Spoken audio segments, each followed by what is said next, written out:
Hi, everybody. Welcome, welcome. Let me just mute this here. All righty. And we are going to go live. Yeah, let me just bring you out here. Go out here. Okay, you should be able to come on out. Sweet.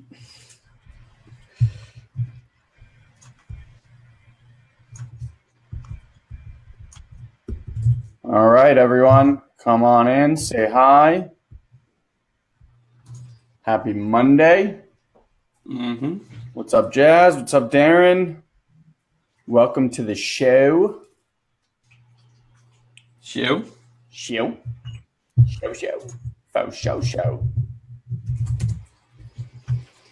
Give people a quick minute here just to pop on in. Gonna handle the post situations. Yeah. You just tag me in it, right? Okay.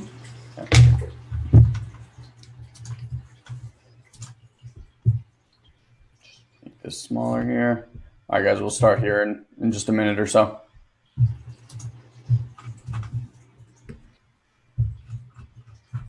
If you're just popping on, guys, come out, say hi.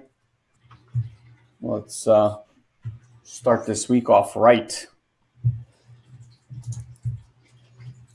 Tell me when you're ready, broski. I need like 30 more seconds, but you can start chit-chatting.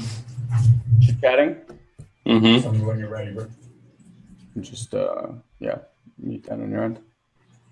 I just gotta mute for a split second. Okay. You good? Mm-hmm. Cool. So, you got any top of mind stuff? No, I'm willing to explore. Okay. So I'll throw a couple things at you. Okay. We'll see which one bites. So, a couple of things. One happened this weekend. One I just became very present to in my meditation this morning. So I find it fascinating how much we can learn from kids. And I had an experience this weekend where we were supposed to leave the pool that we were at, and we were supposed to go to somebody's house, and he really, really wanted to go swimming. And I was like, Shia, I absolutely get that you really, really want to go swimming, and you also really want to go to your neighbor's house, and if you jump in the pool, we're going to be late, and we have to go pick something up, etc. So in any event, this little kid says he's not going to jump in, this and that. And then I see him like walking to the edge, and he literally does this. He like walks to the edge, looks back at Fanny and I, and then jumps into the water. And I'm just shocked. At this point, I was just like, I couldn't believe it. Yeah. It was just so purposeful and so like, watch me defiantly do this thing. And I'd love to say that I reacted with all love, but that would be a lie. And we're also like at this country club of sorts with like all these people sitting around, and so all this stuff, and it was just really interesting to notice what came up for me. I actually was way calmer than I kind of expected myself to be. Were you concerned for his well-being at all? No. Okay.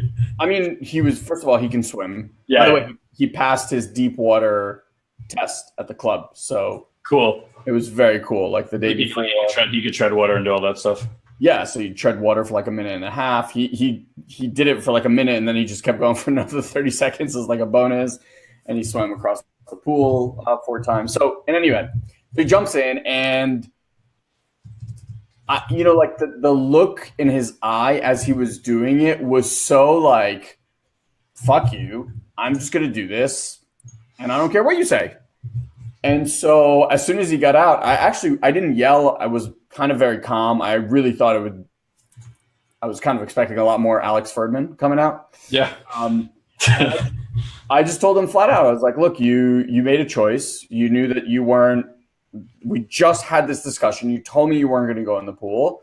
This is what you chose. And by doing so, you forfeit. And, I was like, no desserts today, no book time later, like all privileges are gone. Like, yeah. I was like, was that worth the experience? And at that point, I think reality hit this little near 6-year-old boy. And it was interesting in a few fronts. One, I still don't think that was the best way to handle the situation. Yep. Two, the second interesting part was, Fanny also was like really, she was like shocked more than even upset at the moment. And then we got to the place and we bought these incredible cupcakes, like fucking outrageous cupcakes. Like I've literally never had cupcakes. It was like one of them was chicken and waffle cupcake. Another one was maple bacon. And the chicken and waffle actually had a waffle and a piece of chicken on top.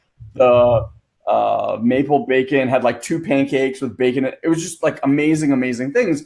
So we bought a dozen of them. And obviously they come out and what does he want? He wants dessert. And I'm like, no, you can't. Like you forfeited. You know the choice you made. And then Fanny comes along and she's like, the bad, like, oh, I feel so bad kicks in. And then she's like trying to negotiate with him, whatever. He ends up getting a dessert. And so I had a conversation with Fanny afterwards. We actually had it as 4 parents, which was very interesting. Yeah. And both women were like, it's a conversation that both the fathers have had with the women. And what came up with was interesting. Like, they're like, yeah, but I feel so bad. And we're like, it's not that we don't feel bad. It hurts us just as much as you. It's just when we say this, we know that the only way that they're ever going to listen to us and take anything we say seriously is if we actually abide by what we said. Yeah. Every time it's like, it's this, and then you move it like a little bit here, and then you move it a little bit here. It's like they're going to keep moving it. And they were both wondering why, like, they behave differently around them. We're like, that's it. And so sure. I bring this up as a context because what came up for me this morning in my meditation was how we do this with ourselves. Okay. You know what I mean? Like how we say, I'm going to do X, and then it's like, well, X minus 10 is still good. Or like, and then we just keep selling out on what our agreements. Yeah. And so that's kind of what like actually showed up today. And it was interesting because I actually, in my meditation, I saw the whole event kind of play out with him. And then it kind of spun around and I just was like, whoa, okay, now I got to look at myself from that perspective. And so I just wanted to throw that out there. That was one of the things that came up for me. And it's like, I know we've been talking a lot about this in our training that we've been doing recently, but I'm just curious from your perspective, if there's anything you want to share about actually maintaining your commitments to yourself without someone else having to be there. Yeah. Or how do you say like, okay, I'm going to go to the gym 5 times a week, or I'm going to lose 10 pounds, or I'm going to make a video every day, or blah, blah, blah, whatever people do. And then it's like, we just let ourselves off all the time. Totally. So what's my take? I mean, look, I think as a parent, when it's involving another person in the mix, it's a little bit more challenging. Definitely. It actually brought up a memory for me when your bar mitzvah weekend, we had all the Israelis over. Yep. And I must have asked mom in the morning if I could stay home from school that day. Okay. And she said no. I think one way or the other. I don't remember who I asked first, dad or mom. Somebody said no. And then I went to the other parent, asked the same question. They said yes. And me and you, I think we stayed home that day because we didn't want to go to school because like the whole family was there. Yeah. And I remember how mad mom was because it like undermined her that we went and like did that. And it's not something that we normally did, like, lie to them or undermine them. So I remember that situation too. And I understood. I was 12 years old or 10 years old, whatever I was at the time. And I understood like that it undermined her confidence. I don't know if Shia necessarily gets that quite yet. I do think it's important though to like hold the integrity and space of, I don't want to say authority, but like your authority over your children as a parent, that there's like a collective front on how things are approached. And obviously there's going to be a breakdown on that too. Anyway, to go back to your question, I post, we've been posting like physique shots. So maybe like once a month I do like a check-in shot. And then somebody wrote something about how impressed they were. And towards the end of it, they said something about willpower. And it always strikes me that when people are getting results, people assume that those results are being done through willpower. And I totally get that, because I remember that also. And I'm actually a good person with willpower, but like it's like willpower with like a scooping of like guilt on the side. Like that's how you willpower yourself. It's like, well, I'm going to feel guilty. I want to avoid feeling guilty, or I'm going to do it and I'm going to feel guilty, which in either case is just more feeling of guilty and shame and all that kind of stuff. So I think what I learned over the years is willpower doesn't work. It's a good way to get started, not a great way to keep going. Motivation is fleeting. One day you're so motivated by something, the next day you're not. So I really do think that it's like any muscle. You have to work on accountability more than I would work on willpower. And accountability looks like sharing your commitments consistently, your new commitments with people in your life. We have a group on Facebook Messenger, which I absolutely love, of about 30 people here from my community that I consider like our closer circle. And we just communicate in there, right? And something that I've been implementing in the last 2 weeks is like on Mondays, I just ask everyone, what are you committed to this week? Because what I found and what we know is that reality, one of the ways we test reality is through agreement. And I want my closest community who's around me most of the time in my energy, that they spend time not talking to me like who I am from the past.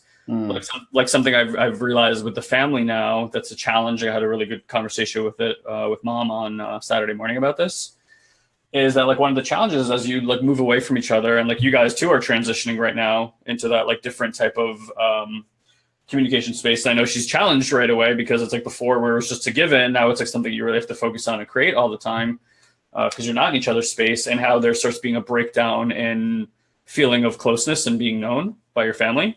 So it's like when you're in developmental work, like week over week, you might feel like a completely different person or have different commitments than you had before. And when you're not sharing that with your family, like what I notice is when I come home, there's like an old conversation about me. You know what I mean? Like we've had these conversations too, but like I know I'm coming home right now. My friends are not going to relate to me as who I've become over the last 9 to 10 months. They're going to relate to me who they remember 9 or 10 months ago. Exactly. And that can trigger a lot of old wounds and stuff, because it's like, why am I still being seen that way here? And it's like, well, and now you're like fighting because you're like, I don't even think that shit anymore. And now I have to like defend the stuff that I don't even care about defending anymore. So I think my point here is that like, if you want to step into a new reality, then it's important to speak the commitment to that reality consistently to the people around you, because you're going to be at the effect of what your environment believes about you. And what they believe about you is what you've trained them to believe about you.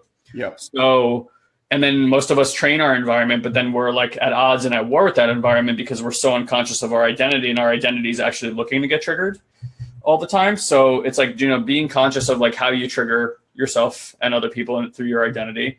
And then understanding that people can either relate to you as who you've been in the past or what it is that you're committed to now. They're both just conversations. And a lot of ways where we feel confronted by what people are sharing about us is because you're not really sharing what it is you're committed to now and what you're willing to be held to as far as like your integrity and those commitments and what it offers. So I think that's, for me, that's a muscle that works over time. I just know now that when I dishonor my commitments, I'm so clear about the future of that it seems. What do you mean you're so clear about when you say like I'm so clear about the future of that? Because you have a world of it. I don't think that people. Yeah. I just mean like when you create commitments and you go against your commitment, there is a slew of things that are going to come after that. Things like guilt, shame, which are the lowest vibrations and will keep you exactly where you want to be, exactly where you don't want to be.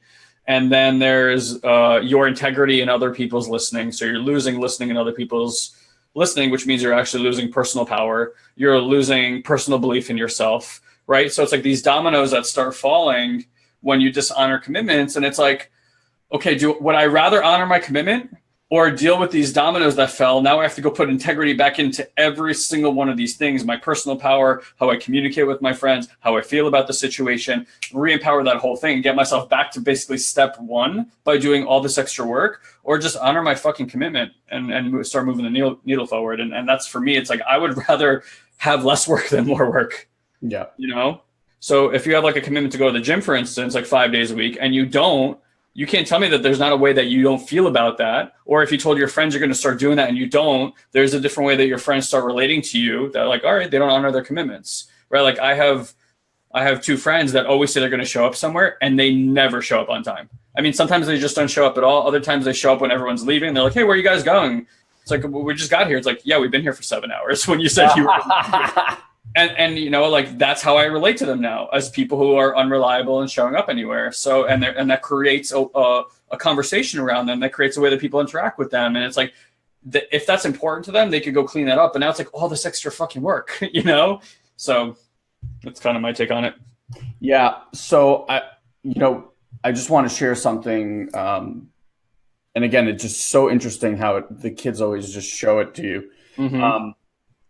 I think we spoke about it here before, from the book, The Power of the Subconscious Mind, about how your conscious mind is constantly creating and your subconscious mind are just the soldiers, like the say yes soldiers. They don't have an opinion. They don't ask, like, are you sure you want to do this? Are you sure you not want to do this? They just follow your lead. And whatever that lead is, you're programming into the subconscious that's the way you see the world. That's the way you operate. That's the way that I be. And so I want you guys, if you could, just to visualize this for a second, which is, you say you want to go to the gym. Okay. You say you want to go to the gym 5 days a week. Day 3 rolls around, you go, you're a little tired. Day 4 rolls around and you start hearing, wow, we're really tired. We've been working super hard the last 3 days. Maybe we just take off, today. And, we stayed up late last night. We didn't get a good night's sleep. We don't really feel like it, And it's constant. It's constant. Now, you heard the same thing for the first 3 days. You were just motivated, like willpower. I'm going to do this, And then on like day 4, it's like kind of, okay, well, I can kind of buy into this stuff. And you do. And basically the message I want you to just take on that you're sending to your body is that you're sending a signal that when I don't feel this or when I don't feel that, I sell out on this stuff. And now you're programming. It's like you're typing a program into the computer and training your subconscious and every cell in your body to say, like, okay, we can work this amount of much, but when we're tired or we don't get a good night's sleep, like we can skip stuff. Yeah, it's like, when I feel this form of resistance, I don't take action. Exactly. And then what's the body going to do? It's like, all right, now we know the escape route, like create more of that kind of resistance. Exactly. And you took the words out of my mouth. So now that's not that big a deal on day 4. But you created that day 4 pattern when you were 7 or 8 or 10, right? And now it's just a part of you. So when I feel X, I don't do Y. Or when I'm this, I don't do that. And whatever the programming is, it's become so normal and natural for you. And to take Guy's point, you've convinced everyone in your circle of this point, right? Like, oh, if I drank the night before and I don't feel good, then I'm not going to do it. Or, I didn't eat lunch, so I'm not. Whatever the thing is, it's like there's a world of it and it happens in an instant. And every single time you give your word to something and then you renege on that word, and it's not just renege and recommit. That's not what we do. We renege and we justify why we renege, whether to others or to ourselves. It's never like, oh, I'm just not going to go to the gym. It's, oh, I'm not going to go to the gym. It's really far away. It's already late. I'm tired. I'm hungry. I'm this, I'm that, whatever. And so in your mind, it just goes, okay, well, if we have an excuse, then we can get out of shit. And guess what your mind starts doing? creating more and more and more excuses. And just like a kid, you know, every time, what are they doing? They're constantly testing you, not in a manipulative way. It's just, it's like the raptors in Jurassic Park when he was saying they're so smart, they never test the fence in the same place again. Kids do exactly the same thing. Mm-hmm. They're just waiting to see, okay, if I do this, this is the kind of reaction. Now, interestingly enough, you know, even with Shai, like I had a conversation with him after the fact when I was kind of like, I had an ability to process the whole thing. Mm-hmm. They're looking to see how you react. Totally. Right? So they also know, okay, if I do this, this is kind of the reaction I get from mom and dad. And this is what's happening in your body internally at any given moment in your life. Always, good and bad. Like for things that and for things that you do consistently well, like if you're someone that goes to the gym 5 times a week and it's a habit and you've created it, for someone that, you know, says I want to read every day for X amount of time and you do that every day for X amount of time, like when you create the success habit, it's the same thing. You've just created these really empowering, powerful contexts. Like no matter what, this is what I get to do. Right? So now the mind and the body goes, well, look, we've tried everything. They're just going to do it. Like we get on board. Like this is how we operate. There's no resistance anymore because even the resistance is like, whatever. It doesn't mean anything. So I just wanted to share that with you guys because like, look at any area in your life where you're selling out on your word, on your commitments, on whatever it is that you've said to yourself, and see if you can start to just look and analyze, like, what are the things that the program that runs that has you sell out on those things? Because if you do it in one area, you're going to do it in all areas. It's not like just around the gym, right? It's the same thing around probably your work and your relationships and eating right and whatever. It's always kind of the same type of excuses. So that was very interesting to notice both in him and us. So how would you offer people shift that from themselves? Well, I think the first thing to do is to understand that every single thing that happens in your mind okay, so you say, let's just run with this gym exercise. So that day is going to come where you go, you know, I'm tired, I didn't sleep well, etc. The first thing to know is that the mind will always try to get you out of those things. Always. Anything that you try to like step out of, it will try to get you out of it. It doesn't want to work hard. It doesn't want to put in effort. It wants to be lazy. It would much rather you sit in front of the couch, watching Netflix, eating popcorn. Okay, or a tub of ice cream, if that's your thing. So the first thing to notice is like, it's just mechanism. It's not you talking to yourself and having a conversation and talking yourself out. It's just mechanism. It's like you have an app in your head and the app's job is to talk you out of shit. That's it. That's all day, every day. That's what it does. Don't talk to that person. Don't ask this person that question. Don't tell them how you feel. Don't ask for more money.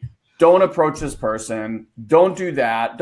Always, right? Because why? It wants to keep you safe. So if you understand that that's how it operates, now at least you have a choice. And the choice is, do I choose to listen to the program that's incessantly going to be on there forever, no matter what? Or is the future that I'm committed to, is the word that I gave to myself more important than that app, more important than that narrator that's just going to incessantly do that thing? Because here's the gold of it. Have you ever noticed that that voice shuts up the second you start taking that action? Like once you've motivated yourself into getting into your gym clothes and into getting into your car, wherever you have to go to work out, do you ever notice that the voice shuts up? It's like, okay, you know, I tried. It didn't work. And then it's gone. And then you get to the gym, you feel fine. And if, as a matter of fact, you walk out, you feel even better because why? You didn't buy into that horse shit. Yep. You feel empowered. You feel alive. You feel great. It's almost like extra. So the shift is really one, notice that it's just a mechanism. I started calling it the narrator. It's the narrator of your life. It never shuts the fuck up. It will always be there till the day you die, opining on this and that and you and the other person and this and all of it, right? So I'm like, opine, go crazy, like do whatever you got to do. I'm just a bystander. It's like an audiobook constantly playing in my head. And the second thing is always go back to, what am I committed to? How do I want to feel in this moment? And know that, like Guy said, every time you give in, whether it's an inch or a mile, you're setting yourself back massively, because now that program, that narrator, gets more juice. It's like if you imagine it's the cascading effect of that, specific action as it like starts mushrooming out. It's like the fallout is just so much greater than just honoring that commitment. Exactly. And so the other and the last like bonus piece is that the way you do one thing is the way you do everything. So if you start knowing yourself as someone who doesn't fall victim to the narrator, that instead powers through and like does what is true to them, no matter what is happening in your head or circumstantially around your life, you become very, very powerful. Your word becomes very, very powerful. And the things that you speak into existence manifest incredibly fast. On the other hand, people that have, been talking about wanting this thing to manifest in their lives for the last decade, and it hasn't, I will venture to say, and I will assert that those are people that have bought into the excuses and time again, at some point or another, give up on their word and justify all the way to the bank why and how. And then enroll everybody in their lives why and how it didn't work. Mm-hmm. It's never their fault, and it's always this person or that person, this circumstance or that circumstance, and there's no power in that. So for me, like, it was interesting because with Shia, what my response was out of like what I sensed was, and I told him this after, was like, I kind of felt, I didn't say it in these words, but I kind of felt like, are you fucking kidding me? Like, you literally just looked at me and said, you understand. And then you go do that, that word, like in Hebrew, there's a word called dafka. Mm-hmm. On purpose. On purpose, to like twist the knife in someone. And that's what it felt like to me. Like, that's what he was doing. Look, I don't know what's happening in his head at that moment, right? So what occurred for me isn't necessarily what was happening in his world. He was just doing his thing. Like, what he said to me is like, I just wanted to feel wet all over my body. That was it. That's right? it. Like, that's the motivation. That's it, So he wasn't doing anything maliciously to me. Did it affect the rest of my day? Yes. Did it impact my relationship with him at that time? Yeah. And so what I did was I actually got upset, and that's not the way Can I ask you a question? Yeah, please. So like, the trigger, right, is like your little boy gets triggered, like you got to undermine it somehow. So if you were to like give up the parent routine, yep, you're just interacting with another human. Yep. This human undermines you. Yep. Your little boy gets triggered. What is your little boy triggered about? Because he activated a core wound. Yes. Or then he undermined you as a parent, because ultimately it's like, you're here to support this life and whatever is in his highest good. And in that moment, his highest good was getting wet, right? He's not undermining you, really. He's not doing any of the stories that we create about ourselves. Those stories can only come from a feeling of ownership, of authority over somebody, of dominion over somebody, which I think is very alluring as a parent. It's like the only time you really have dominion over a person, in society that we allow, let's say, outside of like slavery and stuff like that. So it's like, what actually triggered you? What actually triggered me, and that's what I was kind of like working on throughout, was him disregarding me. Like him, it felt like he was specifically going against what we had just agreed upon. And so the core wound was like, you don't listen to me and you don't care about me. do you think that he has a clear, I mean, I know you guys do this, so I'm sure to some extent, but that has ever been spoken about like in a clearly defined way? Like, here's how we believe in things. It's like when you make a commitment to something, you keep the integrity and you hold that commitment. Otherwise, there is some consequences, whether that's life delivering them, us delivering them, or something else. You're gonna have to like deal with all these things. Is that a commitment that's been spoken about clearly? Yeah. I don't think to that level, and that would be an interesting conversation to have with him for sure. Yeah, because it's like you could be making assumptions, right, about what he determines as a commitment and how that's held. Yeah. Where he's got a completely different context of it. It's like again, like specialized terminology that you have so well defined that in his world is not well defined at all. Yeah. And he's just like, pleasure is being happy, like pleasure is being wet right now, like that's his number one defining principle in his life right now. Yeah. It's like what feels good. And at the same time, it's like we're trying to train ourselves back into receiving pleasure and what feels good in this moment. Let's play. He's doing all those things, and then it's like he's being, I'm not saying reprimanded, but it creates upset as an adult. Yeah. That he's like doing the very thing that you want to get back to, and it's like there is that balance of like keeping control, but also like not destroying, like nurturing actually those really great things about a child.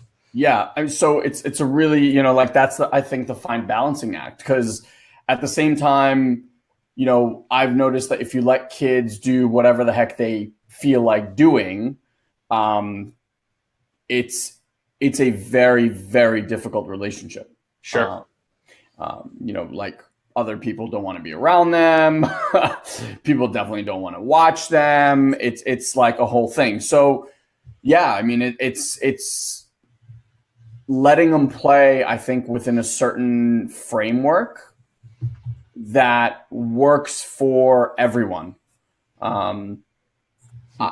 We're definitely not like the authoritarian type of parents, like you can't do this, you can't do that, you can't do this, you can't do that. For me, I'm like, go, if you fall, you knock yourself out. Like it's their life experience, whether I try to control that or not, they're going to have their life experience. And, I think for the most part, I think it's easier said than done. And again, like life sends all sorts of things, but that specifically, I just like it happened. And I was just like, you fucking did what? Well, it would seem to me, it's like the beginning of the identity claiming freedom in some way, shape, or form.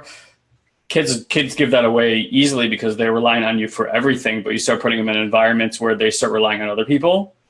I think. Again, I'm just speaking out of my ass. I don't know if any of this is true, but like he's in camp, he's in school, other adults start becoming his somewhat authority figures. He sees with them he can bend certain things that he can't with mom and dad. And he's like, oh, I'm going to test that when I go home, or, who knows what it is. But it's like, look, our job is not to own people, whether they're your children or not.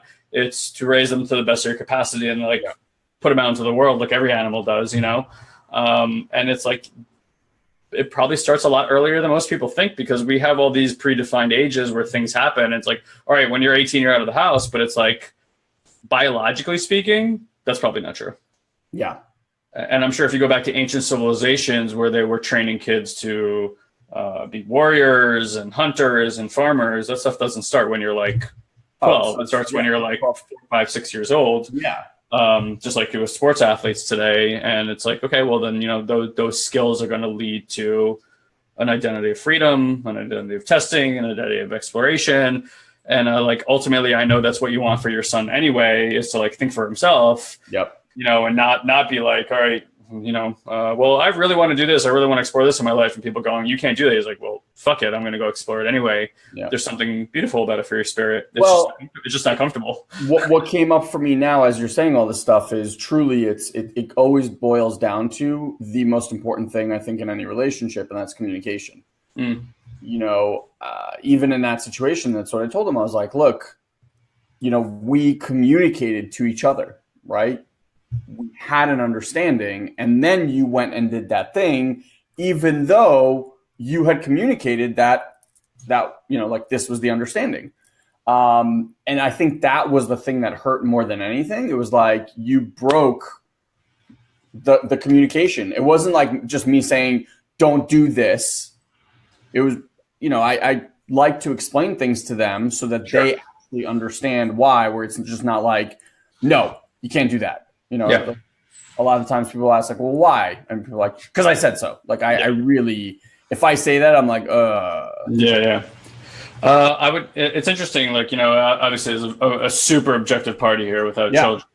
I mean, I get upset on my cats, but we can't sit down and have integrity conversations. So like, or could we? Maybe I just haven't tried. Maybe there could be like, we've been waiting for this.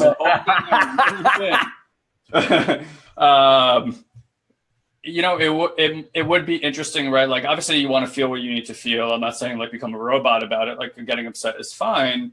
And it's like sitting them down and having like, you exploring it from their point of view, right? Like, you asked him for something, there was integrity there, the integrity was broken. He asks you for something and you don't honor your commitment, he's going to have a certain experience also. Yeah. And then it's like, hey, Shire, like whether this, like it's bound to happen again at some point in time, right? Yep. So it's like not setting the parameter of like perfection. It's like, here's what I request versus like, here's what I demand. I think that's like really important. And then number two is like making that example so he can like find it in his own world and how that upsets him. And then like the third would be like, hey, when this happens, or if this happens again, it's like we create an agreement about how it's dealt with. That it's like, you can come to me and have these conversations and tell me, hey, this happened, so there's like a free door there, but also like an ability to explore the imperfection and perfection of your humanity. It's like, daddy's not perfect either. There are times when that happens. Because what ends up happening is, more than anything, when we see hypocrisy, we fucking rebel like crazy. Yes. So it's like somebody tells you not to do something and then they're going to do it like the next day. You're like, are you fucking kidding me? You hypocrite. And as a child, you're definitely going to pick up on stuff like that. And it's like, just making it okay to not be perfect. And here's what I request. And here's what it would look like moving forward if, such and such should happen.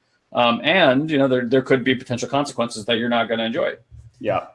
So that's kind of where we ended the conversation. I'm curious. I always like to follow up with them, at a later date, and just kind of check in. So maybe, today we're going to have, I'm going to drive him to jiu-jitsu. So we'll probably, now that it's top of mind again, I'll probably bring it up again and see what he says after having that. But the Apple iTunes receipt approach. Say it again. I said the Apple iTunes receipt approach. Oh, where you don't get the receipt right away. You get it a few days later, so it's already not an emotional thing. Yeah. I just, when they're in the moment, I think, look, just for me, right? I'm very, very attuned to my body, to my mind, to everything, and I'm still, that one little incident, and here I am processing it, 48 hours later. So, and this is me. Talk about like a 5-6-year-old, like they also have their processing time, and I think them distanced from it and me kind of reliving it with them. Sometimes it works and sometimes it doesn't. I just, back to us and why I brought this up. I just think it's important to do those kind of check-ins with your inner self, and just figure out, okay, where is it out? Where am I not communicating with myself? Where am I letting myself slide? Where am I out of integrity? All of those kind of things, because I think it makes a really, really big impact. It's awesome. I think it's a great inquiry to be in. Yeah. Go ahead. I was just going to invite people to our next live training. Sure. Unless you wanted to say something else. No. I mean, you can, but yeah, I have a little bit more I'd like to share. Okay. I just have to be out of here in like 5 minutes. So. Oh, okay. So you know what? Let's do the invite, and then we'll pick up that conversation on Wednesday then. Okay, cool. So for all of you guys, did we change the page, by the way, to reflect the new time? I believe so, yeah. Okay. So it's August 1st. Let me just double check the time. 4 p.m., I believe. Yeah, I think that's accurate. Or 4 p.m. Eastern, 1 p.m. Pacific. Just make sure. Yeah, I'm checking. Yeah. That's time. Okay. So, August 1st is going to be what right now we have slated as the last live training call. After that, we're going to kind of like go back to the drawing board and figure out what's next. So that's the last chance you guys get to see this live, at least for now. and that's talking about the 5 pillars of how to have it all in your life. So you can go to SatoriPrime.com/register and register for that date. We'll send you some more reminders as well, but please, my recommendation is just throw it in your calendar. Block off 2 hours for sure for it. They've been going a little bit long, and yeah, it's the feedback on it has been absolutely amazing, and I'm sure you love it. And lastly, if you guys haven't picked up our app, which people are going goo goo gaga over, you can go to either iTunes or the Play Store and just type in SatoriPrime and grab it. Do you think we're getting more goo goo or more gaga? I think certain people are getting goo goo and other ones are getting gaga. It's probably accurate. It's probably a 50-50 goo goo gaga split.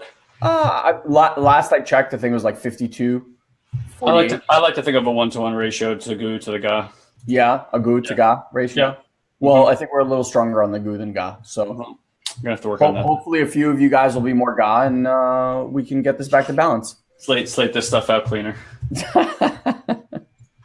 But yeah, we're actually, for those of you guys that aren't on the app yet, we're posting constantly content just specific to that community.